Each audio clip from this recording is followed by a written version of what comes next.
Amis des lignes, amis des signes, le 28 novembre prochain, à 18h30, votre librairie et Livre entre les lignes vous invite. Cette fois-ci, à vous mettre au vert. Nous serons donc en avance sur le calendrier, mais, et je ne vous apprendrai là probablement pas grand-chose, singulièrement en retard sur l'état de la planète. Car c'est de notre belle dame bleue qu'il sera question ce soir.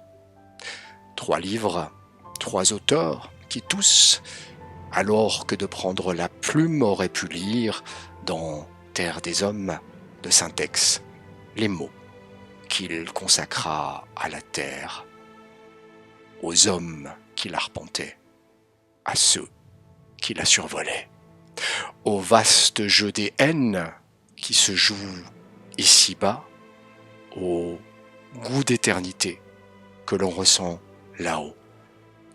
Ils auraient pu aussi y déchiffrer cet avertissement à propos de nos civilisations qui ne sont que fragiles dorures qu'un volcan efface, ou une mer nouvelle, ou un vent de sable. Commençons donc par le vaste jeu des haines, lorsqu'il conduit à la terre or et que les écrits de Jean-Christophe Ruffin se perdent dans les complexités de la menace écologique au risque d'y forger des enjeux qui, s'ils frappent, n'en sont pas moins faux. Jeu des haines donc, au cœur du parfum d'Adam.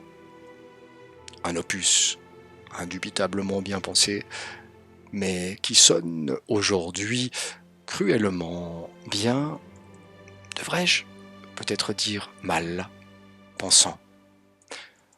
L'incommensurable quête de l'éternité ensuite, ou lorsque le goût du pouvoir, nourri par des sociétés fort secrètes, se joue des mythes les plus anciens, lorsqu'elles prennent notre planète pour terrain de jeu d'appétit délétère.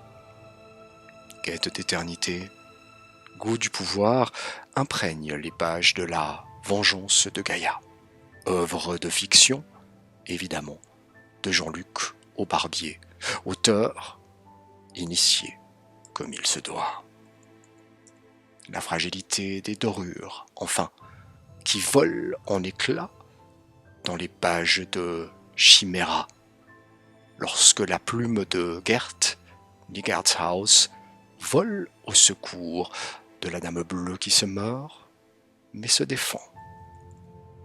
Parce qu'il en fallait un, qui soit en colère, qui ose, nous l'avons choisi, lui, précisément parce qu'il a osé. Et osé quoi, me demanderez-vous? Pour le savoir, rejoignez-nous le 28 novembre prochain. Nous parlerons de la planète survolée par Saint-Ex et écrite pour Consuelo. Et peut-être pour nous tous aussi. Peut-être, quoique